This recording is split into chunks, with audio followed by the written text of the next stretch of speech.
Hey, welcome to Brighter Rays. This week, we're calling this study The Blessing Confirmed, and we're looking at Genesis 28, 1 through 9.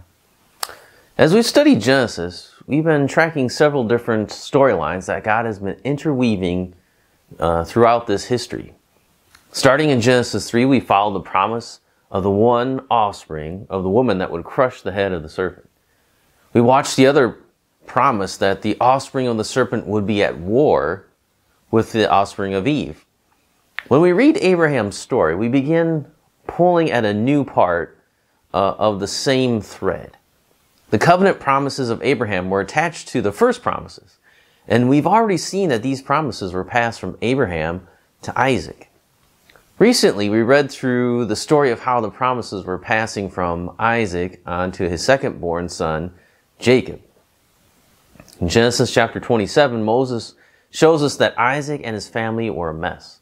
Isaac was trying to bless Esau against the word of God. That word was given even before he was born. That, he would serve his younger brother.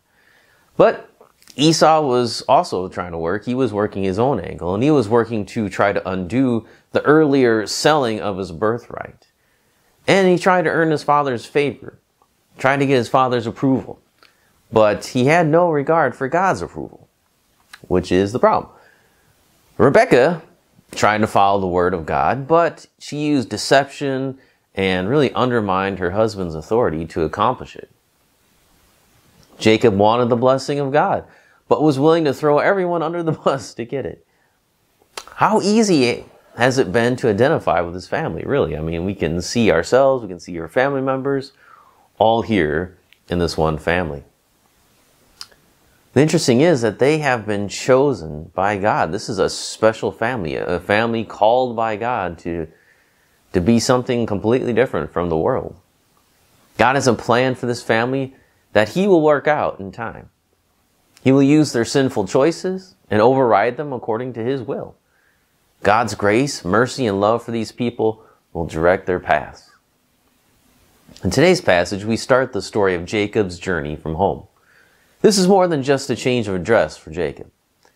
He's about to embark on a spiritual boot camp, really. God will take him from the one whose name means cheat and grow him into a man of God. Jacob will become Israel, the one who wrestles God. And by the end of this training, the great El Shaddai, the God of Abraham and Isaac, will be Jacob's God. In Genesis 28, 1 through 9, we will first see that Jacob is given the charge to leave home, to go to Rebekah's family. And there he's supposed to find a wife, right? That's why he's leaving. He's going there to get a wife. And really to get away from Esau. But that's not really what Isaac sends him there for. Then we will hear Isaac pronounce the covenant promises over Jacob as he leaves home. And finally, we'll see the actions of Esau as he responds to his father.